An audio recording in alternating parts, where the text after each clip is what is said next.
আমার এই বছরের সারা বছরের সমস্ত মাহফিলের মূল বিষয় ছিল কোরআন শরীফ। কারণ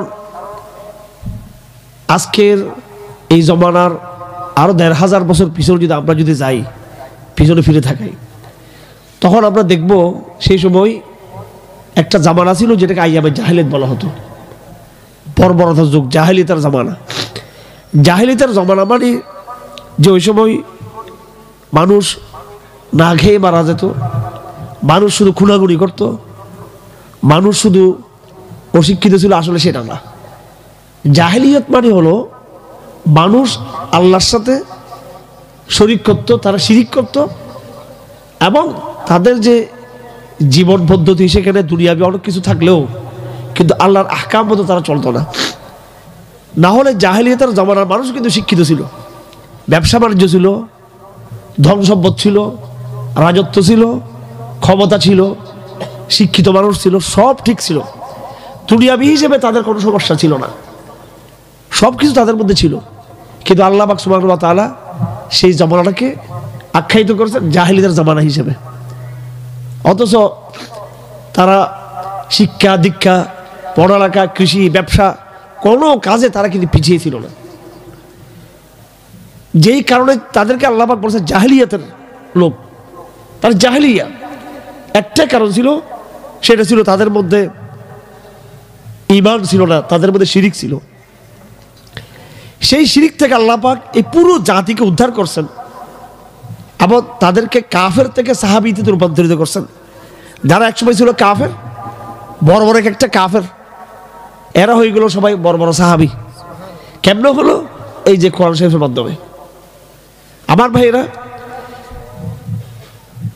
সাহাবায়ে কেরাম কোরআনের মাধ্যমে কাফের থাকিয়া তারা মুসলমান হয়ে সাহাবী হয়ে গেল।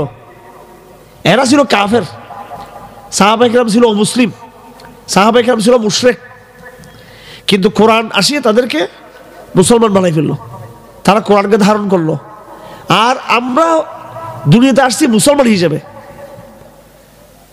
দুনিয়াতে আসছি আমরা মুসলমান হিসেবে। আমাদের বাপ দাদা মুসলমান, পারিবারিকভাবে আমরা মুসলিম, আমাদের ঐতিহ্যগতভাবে আমরা মুসলিম।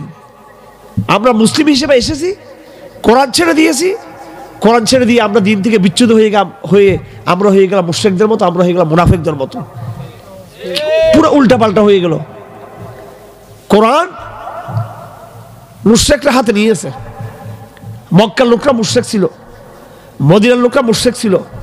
মক্কার মধ্যে তলহা, জুবাইর, সাআদ, আবু বকর, ওমর, উসমান, আলী, আব্দুল্লাহ বিন মাসউদ, আম্মার বিন ইয়াসির, সুমাইয়া, হযরত খাদিজা, এরা কি করলো?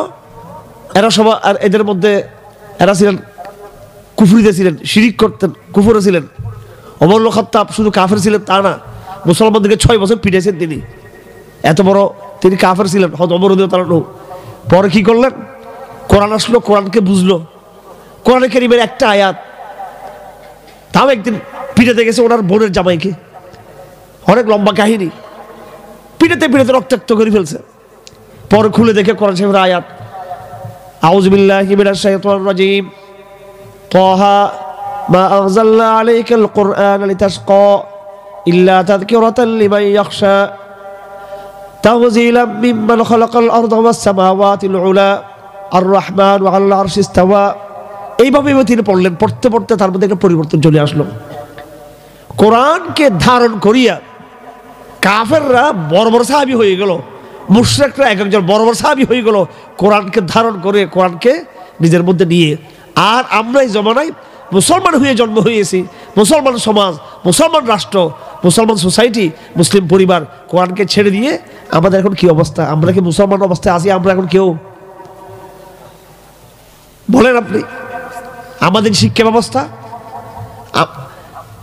আমরা আমাদের যারা শিক্ষিত সমাজ, তারা তো অলরেডি ভিতর থেকে ইসলামকে লালন করে না, ছেড়ে দিয়েছে। আর আমরা যারা আছি কোরআনের অন্ধভক্ত, সারা বছর এমন অনেক আছে এলাকার মধ্যে, গত রমজান থেকে এই রমজান পর্যন্ত একদিনও কোরআন তেলাওয়াত করে নাই, এরকম বহু মেয়েরা আছে এখানে, বহু তরুণরা আছে এখানে। এবং আজকে মাহফিল হচ্ছে, প্যান্ডেলে অনেকে আছেন, প্যান্ডেলের বাইরে অনেকে আছেন। আজকেও কিন্তু অনেকে ফজর নামাজ পড়বে না আমাদের সমাজে। এ হচ্ছে আমাদের কোরআন ছাড়া মুসল্লি, নামাজ ছাড়া মুসল্লি। আমার ভাইয়েরা, আমি পুরো বছর এটি বুঝাতে চেয়েছি যে এখন আমাদের একটাই করণীয়, কোরআনের আবার ফিরে আসা, কোরআনের আকীদাটাকে বুঝা। কোরআন আমাদের উপরে প্রথম যেটা দায়িত্ব দিয়েছে সেটা হলো সলাৎ। সলাৎকে যথাযথভাবে জামাতবদ্ধভাবে কি করা, কায়েম করা। কোরআন আল্লাহ পাক সুবহানাহু ওয়া তাআলা যখন নাযিল করতেছে আসমান থেকে, তখন কিন্তু নামাজ ফরজ হয় নাই। নামাজ ফরজ যেহেতু হয় নাই, 5 ওয়াক্ত নামাজ, রাসূলুল্লাহ সাল্লাল্লাহু আলাইহি সাল্লাম তাহাজ্জুদের নামাজ পড়তেন। 5 ওয়াক্ত নামাজ ফরজ হওয়ার আগে তাহাজ্জুদের নামাজ ছিল, কিয়ামুল লাইল ছিল। আমাদের নবীজি সাল্লাল্লাহু আলাইহি সাল্লাম ওই কিয়ামুল লাইলের মধ্যে কি করতেন, তিনি কোরআন শরীফটা পাঠ করতেন। আল্লাহ পাক সুবহানাহু ওয়া তাআলা এত বড় কৌশল, তিনি আসমান থেকে কোরআন নাযিল করছেন। এই কোরআনটা মুসলমানরা কেমনে ধারণ করবে, চর্চা করবে, সেটার জন্য তিনি ব্যবস্থা করে দিলেন নামাজের মধ্যে কোরআন শরীফ পড়তে হবে। এই জন্য সমস্ত ইমামদের মতে, সমস্ত মাযহাব মতে নামাজের মধ্যে কেরাত পড়ানো হচ্ছে ফরজ। সূরা ফাতিহা পড়া ওয়াজিব, আর এমনি অর্থাৎ এই নির্দিষ্ট সূরা ফাতিহা ওয়াজিব, কিন্তু কোরআন শরীফের কিছু না কিছু পড়তে হবে, নাহলে নামাজ কিন্তু হবে না। কেউ যদি আল্লাহু আকবার বলে যদি হাজার জিকির করে, নামাজ হবে না, নামাজ ভেঙে যাবে। নামাজ পড়া ফরজ, রুকু করা ফরজ, সিজদা করা ফরজ। তা নামাজের মধ্যে আল্লাহ পাক কোরআন শরীফ পড়তে বাধ্য করছেন, যাতে মুসলমানরা কি করতে পারে, এই কোরআনটাকে ধারণ করে রাখতে পারে। 5 ওয়াক্ত নামাজের মধ্যে জামাতের মধ্যে মুসল্লি বেশি থাকে, কৃষক থাকে, রাখাল থাকে, অসহায় লোক থাকে, অসুস্থ লোক থাকে, শ্রমজীবী লোক থাকে, এবং যারা দিনমজুর থাকে, তাদের কষ্ট হবে। সেজন্য বলা হয়েছে যে জামাতের মধ্যে তোমরা নামাজকে বেশি লম্বা করিও না। কিন্তু রাতের বেলায় যে নামাজ আছে সেখানে তোমরা খুব লম্বা করে তোমরা কি করবা, নামাজ পড়বা সেখানে। আমাদের নবীজি সাল্লাল্লাহু আলাইহি সাল্লাম রাতের বেলায় নামাজ পড়তেন, তার কদম মোবারক ফুলে যেত নামাজ পড়তে পড়তে। আমাদের নবীজি সাল্লাল্লাহু আলাইহি সাল্লাম নামাজ পড়ার সময় তিনি শেষ রাতে সবার আগে উঠে যেতেন এবং মিসওয়াক করতেন। হযরত আব্দুল্লাহ ইবনে আব্বাস রাদিয়াল্লাহু তাআলা আনহু একদিন তার খালার বাসায় বেড়াতে গেলেন, হযরত মাইমুনার বাসায়। মাইমুনা হচ্ছে রাসূলের স্ত্রী, হযরত আব্দুল্লাহ ইবনে আব্বাসের খালা। সেই হিসেবে আমাদের নবীজি হলেন তার খালার জামাই, অর্থাৎ খালু। বস সময় হয়ে গেল শেষ রাতে তাহাজ্জুদের, রাসূলুল্লাহ সাল্লাল্লাহু আলাইহি ওয়াসাল্লাম উঠে গেলেন, প্রথমে মিসওয়াক করলেন, তারপর নামাজ দাঁড়িয়ে গেলেন। এই যে নামাজে দাঁড়িয়েছেন আর রুকুতে যান নাই, লম্বা সময় নামাজে দাঁড়িয়ে রইলেন। আমার ভাইরা, কোরআনকে চর্চা করার জন্য আবার আল্লাহ পাক কি করছেন, আমাদেরকে মসজিদে একটা নিয়ামত দিয়েছেন। কোরআন একটা সিলেবাস, আল্লাহ প্রদত্ত সিলেবাস। কোরআন আল্লাহ সিলেবাস। বর্তমানে আমাদের স্কুলের সিলেবাস আছে, কলেজের সিলেবাস আছে, বিশ্ববিদ্যালয়ের সিলেবাস আছে, আছে না নাই? কিন্তু আল্লাহর সিলেবাস হচ্ছে কি, কোরআন শরীফ।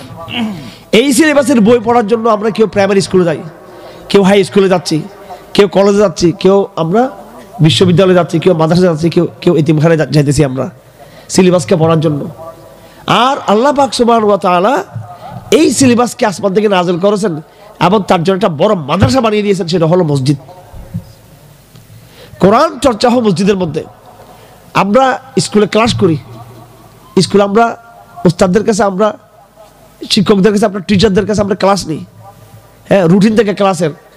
আর আল্লাহর বানানো মাদ্রাসা হলো মসজিদ। এই মসজিদের রুটিন হলো, আমরা এখন নামাজ বাদ দিয়ে ফেলছি। নামাজ বাদ দেওয়া মানে কি হলো, আপনি আর কোরআন শরীফ পড়তেছেন না। আমাদের সমাজের বেশিরভাগ ছেলেমেয়েরা নামাজ পড়ে না, আমাদের সমাজের অধিকাংশ মহিলা নামাজ পড়ে না, আমাদের সমাজের অনেক বৃদ্ধ আছেন যারা নামাজ পড়ে না। নামাজ না পড়ার মাধ্যমে আপনি আর কোরআনটা চর্চা করতে পারলেন না, শেষ।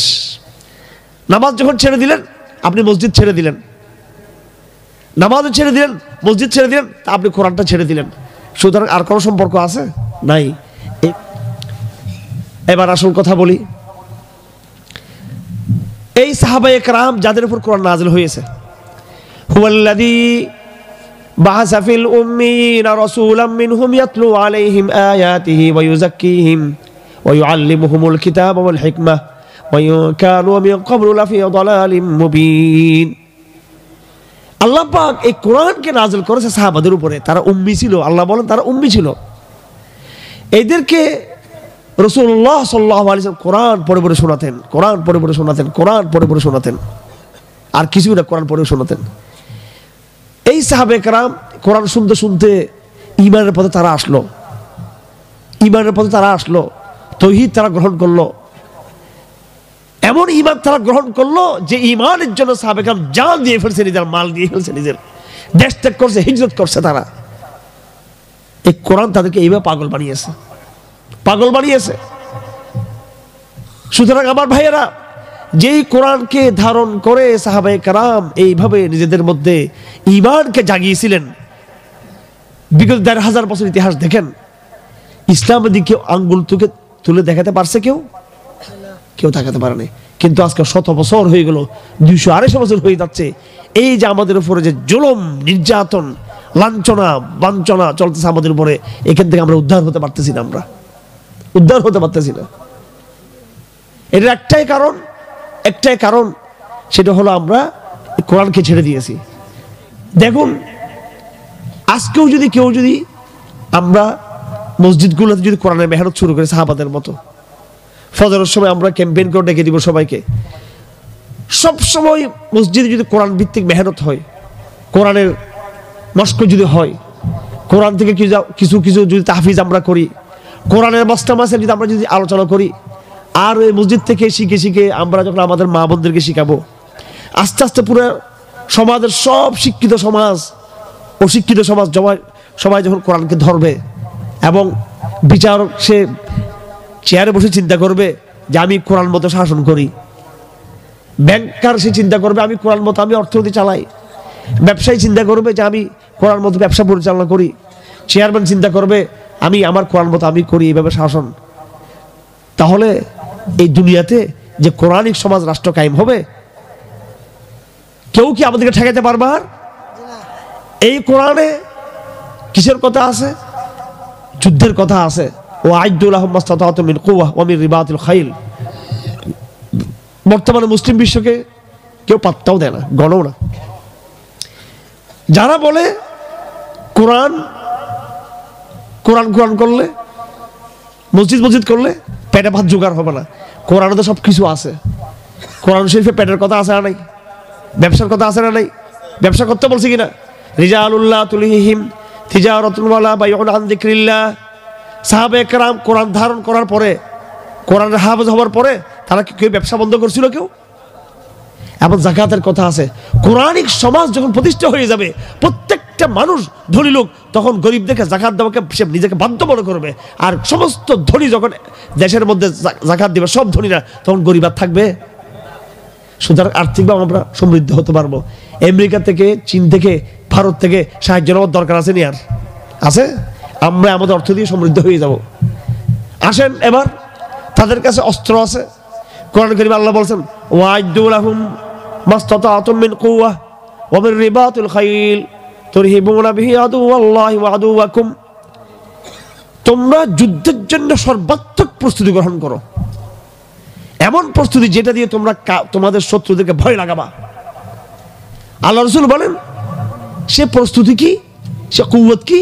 আর রমিউ, দূর পাল্লার এমন এমন মিসাইল তৈরি করবা যাতে কাফেররা ভয় পায়। সুতরাং কোরআন মতো আমল করলে, কোরআন মতো চললে আমরা দূরপাল্লার মিসাইল তৈরি করবো কোরআনের বিধান অনুযায়ী।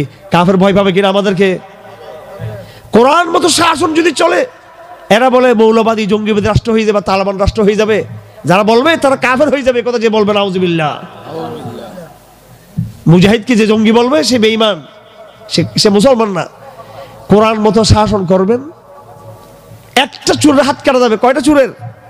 পুরো ব্রাহ্মণবাড়িয়াতে শুধু একজন চোরের হাত কেটে যাবে, আর সে হাতটাকে ব্রাহ্মণবাড়িয়ার রেল স্টেশন লটকে দেওয়া হবে, কিংবা চৌরাস্তায় সবাই দেখবে চোরের হাতটা। আর এখানে কোনো চোর থাকবে নি? থাকবে? ইসলামে কাসাস বলা হয়, কেউ যদি আপনাকে হত্যা করে তাহলে যে ব্যক্তি খুনি তাকেও কি করা হবে? মৃত্যুদণ্ড দিয়ে তাকে হত্যা করা হবে। ইসলামের আইনে অপরাধীকে শাস্তি দেওয়া হবে প্রকাশ্যে, গোপনে নয়। এখন জেলখানার ভিতরে চোরে শাস্তি পাচ্ছে, ডাকাতের শাস্তি পাচ্ছে, খুনিদের ফাঁসি হইতেছে, আমরা দেখতেছি। জনগণের মধ্যে কোনো প্রভাব পড়তেছে? পড়তেছে। বড় ওখানে আরো ভালো মানুষদের শাস্তি হচ্ছে, ওখানে খারাপের না। আপনি যখন কোনো ভালো খারাপ ব্যক্তি যখন কেউকে খুন করবে, আর সেই খুনিকে যখন প্রকাশ্যে জুমার নামাজের পরে বাইতুল মোকাররমের সামনে যখন তাকে কল্লা ফেলে দেওয়া হবে ইসলামী আইন মোতাবেক, এটা সব খুনিরা দেখবে। আর খুন খারাপই থাকবে, ধর্ষক, খুনি, হ্যাঁ, এদেরকে আর খুঁজে পাওয়া যাবে? কোরআনের বিধান বেশি না, একটা বিধান নাযিল হয়ে গেলে পুরো দেশ ঠান্ডা হয়ে যাবে, দুর্নীতি একদিনে বন্ধ হয়ে যাবে, সমস্ত দুর্নীতি। আর কোরআন গরিবের শাস্তির জন্য নয়, কোরআন ধনী গরিব সবার জন্য। এক মেয়ে রাসূলের জামানায় চুরি করছিল, ওনার নামও ছিল ফাতেমা, চুরি করছিল।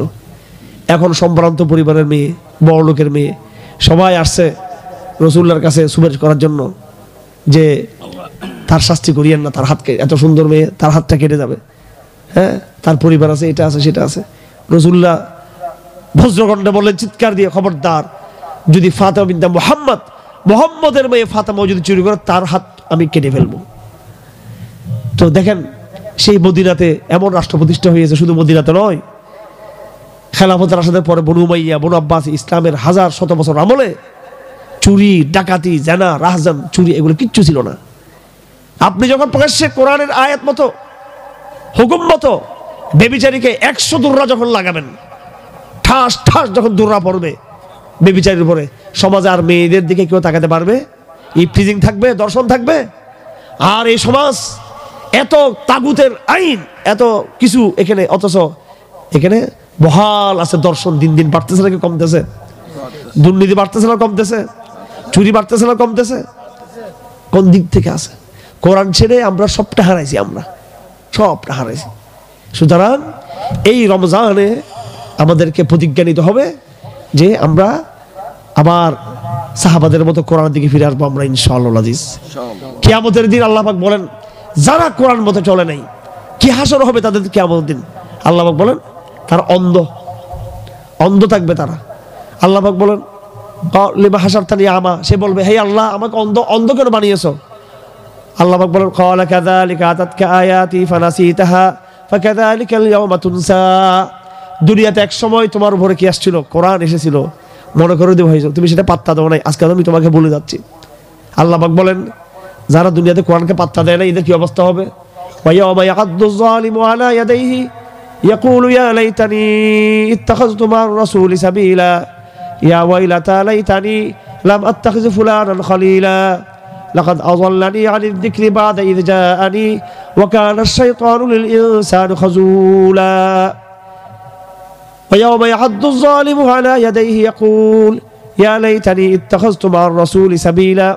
কিয়ামতের দিন যারা যারা কোরআন শরীফের কথা শুনে নাই, আল্লাহ পাক বলেন, আরবি তরজমা করতেছে হুবহু, ইয়াদ্দু মানে দাঁত দিয়ে তার আঙ্গুল কামড়াবে, হাই হাই, এরকম করবে কিয়ামতের দিন।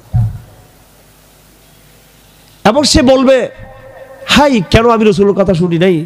ইয়া লাইতানি ইত্তাখাযতু মা আর-রাসূলি সাবিলা, আমি কেন রাসূলের পথে চলি নাই?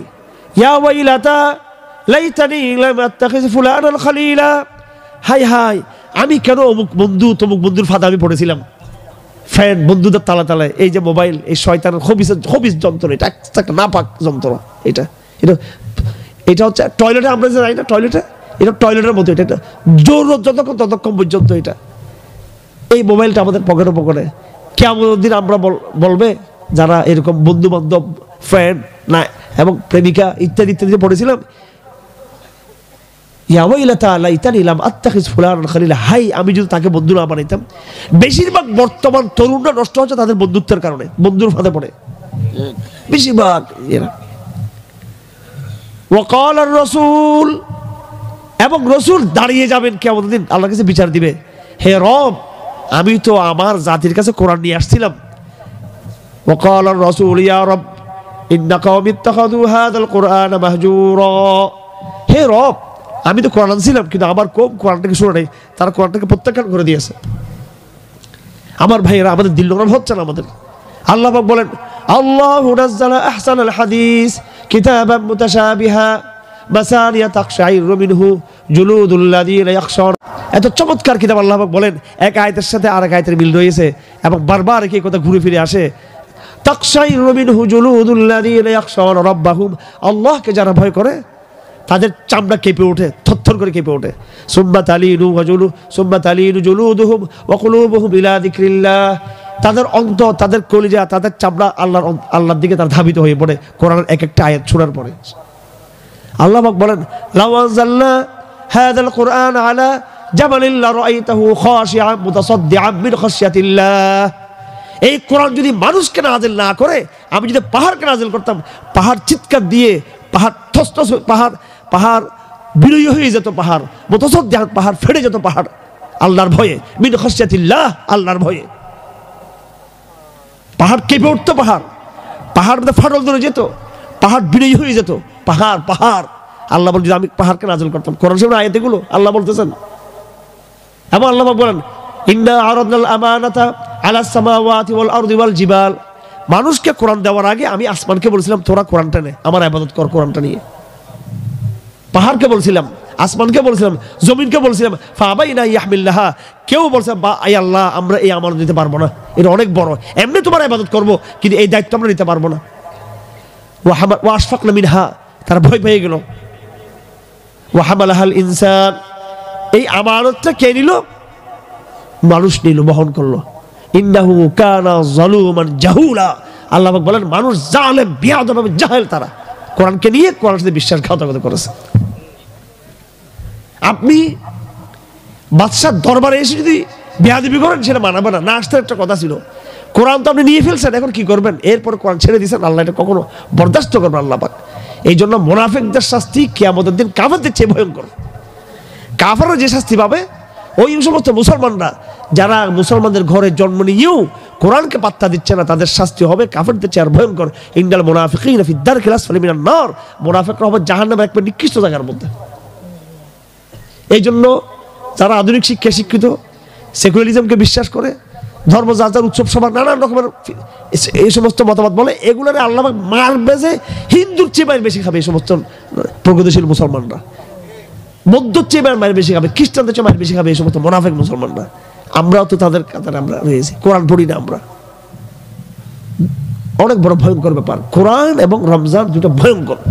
এই দুটো জিনিস মানুষকে ধ্বংস করে দেয়, অনেকবার আসমান উঠে ফেলে, দুটো থেকে একটা হবে। হযরত ওমর ইবনে খাত্তাব রাদিয়াল্লাহু আনহু বলেন, ইন্নাল্লাহা লা ইয়ারফাউ বিহাযাল কিতাব আকওয়ামান ওয়া ইয়াযু বিআখারিন, এই কোরআন দিয়ে আল্লাহ পাক কেউ জাতে উঠাবে আর কেউ একবার নষ্ট করবে, আল্লাহ পাক শেষ করবে। আল্লাহ পাক সুবহানাহু ওয়া তাআলা আমাদের আগে আরো একটা মুসলমান জাতি ছিল। আমরাই শুধু মুসলমান জাতি না, আমাদের বয়স ১৫০০ বছর। ১৫০০ বছর আগেও মুসলমান জাতি পৃথিবীতে ছিল কি ছিল না? বড়, সবচেয়ে বড় যাদের মুসলমান জাতি ছিল তারা হলো বনী ইসরাইল, আহলে কিতাব, ইহুদি এবং খ্রিস্টান। এরা কিন্তু মুসলমান ছিল। পরে এরা নষ্ট হয়েছে কেমনে? ওই জমানাতে তারা নষ্ট হয়ে গেছে। আল্লাহ পাক সুবহানাহু ওয়া তাআলা তাদের দোষ ধরতেছেন কিভাবে? আল্লাহ বলতেছেন, মাসালুল লাযীনা হুমিলুত তাওরাত সুম্মা লাম ইয়াহমিলুহা, আমি এই বনী ইসরাইলকে তাওরাত দিয়েছিলাম, তারপর তারা সেই তাওরাত মতো আমল করে না, সেটা বহন করে নাই। কামাসালি হামার, এরা হলো গর্দভ, গাধা। এদের আমার গাধা বানিয়ে ফেলছে, এদের অন্তর গাধার মতো হয়ে গেছে। যদি আল্লাহ পাক বনী ইসরাইলের লোকদেরকে আসমানি কিতাব তাওরাত মতো আমল না করার কারণে যদি গাধা বলে, তার মানে কেন বলতেছে এটা আল্লাহ পাক আমাদেরকে? কেন শোনাচ্ছে এই কথা? আল্লাহ বলছে আমি ওরে পিটাই আসছি এই কারণে। একই কাজ যদি আমার মধ্যে পাওয়া যায়, আমি গাধা কিনা আমি গাধার মতো। আল্লাহ পাক গালি দিয়েছেন ইহুদিদেরকে, আল্লাহ পাক বলছে গাধা, গর্ধ, বেড়া। এবং পুরো ইহুদি জাতি কি আল্লাহ পাক পথভ্রষ্ট হয়ে গেছে। প্রত্যেক নামাজের মধ্যে, প্রত্যেক সালাতের মধ্যে সূরা ফাতিহা আমরা পড়ি কি পড়ি না? এবং সেখানে ইহুদিদের উপর বদদোয়া আছে না নাই? হ্যাঁ, গায়রিল মাগদুবি আলাইহিম ওয়ালাদ-দাল্লিন। কেন? তারা তাওরাত মতো আমল করে নাই। আল্লাহ পাক এটা এই জন্য বলছে যে মুসলমানরা তোমরা ওদের মতো হইও না। কাদের মতো? কি ওদের মতো তোমরা হইও না। এরা কোরআন ছেড়ে দিয়েছে, এরকম যাতে না হয়। একদিন আমাদের নবীজি সাল্লাল্লাহু আলাইহি ওয়াসাল্লাম সফরে বের হলেন, আবু দারদা ছিল সাহাবী সাথে। হঠাৎ রাসূলুল্লাহ সাল্লাল্লাহু আলাইহি ওয়াসাল্লাম আসমানের দিকে তাকাইছেন এইভাবে, ফাশাখাসা বিবসরি ইলাস সামা, আসমানের দিকে তাকিয়ে রাসূলুল্লাহ বলতেছেন, হাযিহি আওয়ানুন ইখতালাসু ফিহা আল ইলমু, এই জমানায় এলম, ওই যে চিল যেভাবে কি করে ছিনিয়ে নেয়, এলম আল্লাহ পাক ছিনিয়ে নেবেন, এলম চলে যাবে, এরকম ঠাস ঠাস এলম উঠে যাবে। একজন সাহাবী, তার নাম ছিল জিয়াদ ইবনে লাবিদ আল আনসারী, তিনি এটা শোনার পরে বলতেছেন, ইয়া রাসূলুল্লাহ, কেমনে কোরআন চলে যাবে আমাদের? আমরা তো কোরআন পড়তেছি, এখন থেকে আমরা বেশি বেশি পড়বো, বাচ্চাদেরকে পড়াতে বাধ্য করবো আমরা। তখন রাসূলুল্লাহ বলেন, জিয়াদ, তোমাকে তো আমি জ্ঞানী মনে করতাম, দেখো নাই তোমাদের আগে খ্রিস্টানদেরকে আল্লাহ পাক কিভাবে নষ্ট করছে। খ্রিস্টানদেরকেও আল্লাহ পাক, আহলে কিতাবের ঈসা এদেরকেও আল্লাহ পাক, এদেরকেও আল্লাহ পাক ইনজিল দিয়েছিল, ইনজিল মতো তারা আমল করে নাই। এর আগে বনী ইসরাঈলদেরকে আল্লাহ পাক তাওরাত দিয়েছে, তাওরাত মতো আমল করে নাই, এরা নষ্ট হয়েছে, ধ্বংস হয়েছে এরা সম্পূর্ণরূপে। ঠিক তদ্রূপ একটা সময় আসবে যখন মুসলমানরা কোরআন ছেড়ে দিয়ে তারা ধ্বংস হয়ে যাবে। আল্লাহ রাসূল বলেছেন, লা ইয়াতিয়ান্না আলা উম্মতি কামা আতা আলা বনী ইসরাঈল, আমার উম্মত এমন ভাবে নষ্ট হবে যে এইভাবে বনী ইসরাঈল নষ্ট হয়ে গেছে। এবং হাদিস আছে, বনী ইসরাঈলের মধ্যে কেউ যদি নিজের মায়ের সাথে জিনা করে, আমার উম্মতের মধ্যেও এমন কিছু লোক আসবে যারা মায়ের সাথে জিনা করবে। বলেন আপনারা, ট্রান্সজেন্ডার যারা করতেছে এখন বর্তমানে, আর মুসলমান নাকি ও মুসলমান?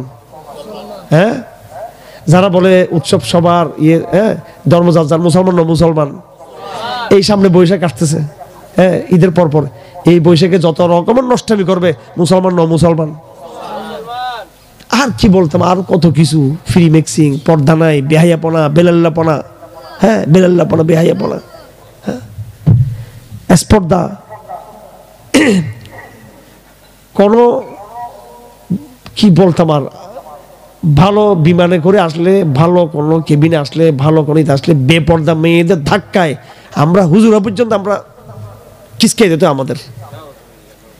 সেদিন হঠাৎ বিমান একটু একটু লাফাচ্ছিল, এই যে কি কারণে হয়তো বাতাস ওয়াও ওয়াও করতেছে মেয়েরা, মানে হাস, এটা তো মজা মারতেছে, ওয়াও ওয়াও এরকম করতেছে।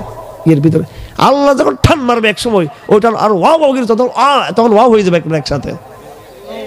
হ্যাঁ, যাই হোক, এরা আবার শুনলে আমার রাগটা করবে এরা, ঠিক আছে, আল্লাহ এই সমস্ত বোনদেরকে হেদায়েত দান করুক। মানে বেহায়াপনা, বেলাল্লাপনা, বেপরোয়া, ড্যাম কেয়ার বাপ। ছেলেদের কি অবস্থা, আমাদের অত্র এলাকায় যারা বোনরা আছেন, শেষ ওনাদেরকে দুইটা কথা বলে শেষ করে দিচ্ছি। মেয়েদের ব্যাপারে রাসূলুল্লাহ সাল্লাল্লাহু আলাইহি ওয়াসাল্লাম হাদিস শরীফ আছে, আল মারআতু ইযা সাল্লাত খামসাহা, মেয়ে যখন নাকি 5 ওয়াক্ত নামাজ ঠিক মতো পড়বে, মেয়েরা কি করবে? 5 ওয়াক্ত নামাজ ঠিক মতো পড়বে, বেশি কাজ নাই। মেয়েরা তো বলো সময় নাই, সময় নাই, সময় নাই, এটা বলে না। এই জন্য বোনদেরকে বলে দিচ্ছি, কাজ অল্প, এই কয়েকটা কাজ করলে তার জন্য সুসংবাদ আছে। আল মারআতু ইযা সাল্লাত খামসাহা, মেয়ে যখন নাকি 5 ওয়াক্ত নামাজ পড়বে, ওয়া সামাত শাহরাহা, এবং রমজান মাসে রোজা রাখবে, ওয়া আতাআত যাওজাহা, আবার স্বামীর আনুগত্য করবে ঠিক জায়গায় যেখানে যেখানে বলে। আবার তার মানে স্বামী বউরে যে গোলাম বানিয়ে ফেলবে তা না, আবার দাসীর মতো আচরণ করলে হবে না, বউকেও নিজের বন্ধুত্বের সাথে আচরণ করতে হবে, আর স্ত্রীকে স্বামীর কথা শুনতে হবে। 4 নম্বর কাজ হলো ওয়া আহসানাত ফারজাহা, মেয়েরা যদি নিজেদেরকে যদি সেভ করে, নিজেদের শরীর, অঙ্গ প্রত্যঙ্গ, গোপন অঙ্গ, অশ্লীলতাকে যদি নিজেকে রক্ষা করে, কিলা লাহা, তার জন্য বলা হবে উদখুলিল জান্নাহ, জান্নাতে প্রবেশ করো, মিন আইয়ি বাবিন শিতি, তুমি যে দরজা দিয়ে ইচ্ছা করো সেই দরজা দিয়ে জান্নাতে প্রবেশ করো তুমি। এটা মেয়েদের জন্য ফজিলত। আর সেই মেয়েরা যদি বেপরদা হয়ে এইভাবে স্কুলে, কলেজে, এয়ারপোর্টে, বাজারে, ঘাটে এইভাবে যদি করে, তাহলে কেমন হবে?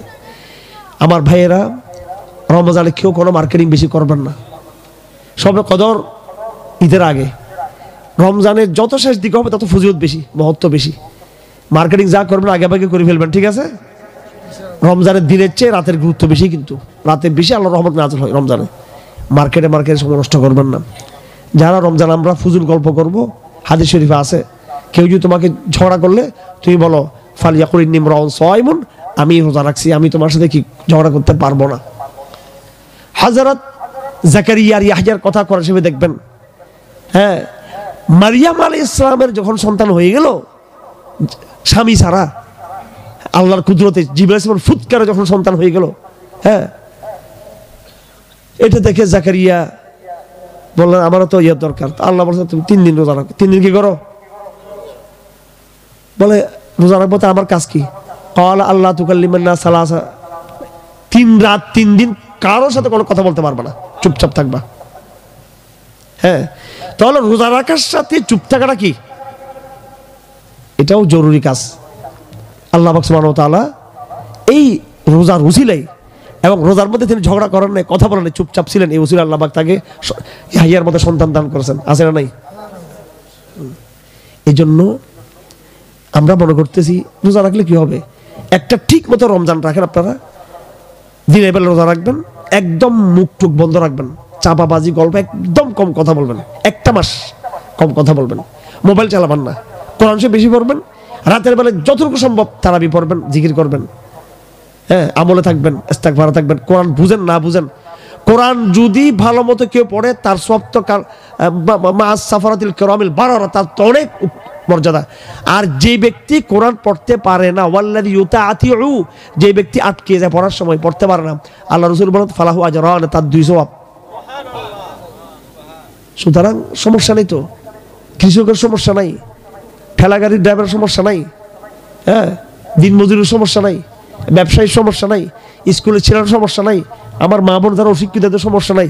যা পরে যেমনে পাবে কোরআনে গ্যাঁ করতে থাকবে খালি সারাদিন রাত, এইভাবে করতে থাকেন। রমজানটাকে হেফাজত করেন, রমজানটাকে ধারণ করেন, ধান্দা করবেন না, সৎকার করবেন কিছু কিছু, দেখবেন সারা বছর রিজিক, রোজগারি, মুক্তি, আনন্দ, বরকত আর বরকত আর বরকত দেখবেন শুধু খালি আপনি, দুনিয়াতে মা আখিরাতে।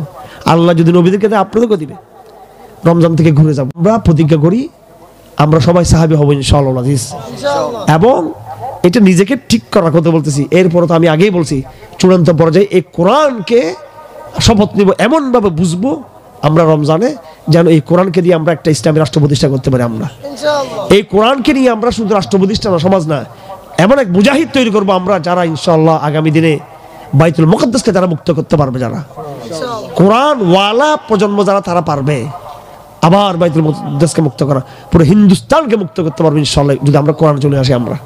আমরা কোরআনে আসবো আর আল্লাহ আমার কাছে চলে আসবে, আমরা বিজয় হবে ইনশাআল্লাহ। শুরু করতে হবে, প্রথম দিনে পারবেন না, ভালো লাগবে না, আস্তে আস্তে শুরু করতে হবে। যত শুরু করবেন তত আল্লাহ পাক আপনাকে সাহায্য করবে। আল্লাহ পাক সুবহানাহু ওয়া তাআলা সবাইকে তৌফিক দান করুন। ওয়া আখিরু দাওয়ানা আলহামদুলিল্লাহি রাব্বিল আলামিন ওয়া সাল্লাল্লাহু তাআলা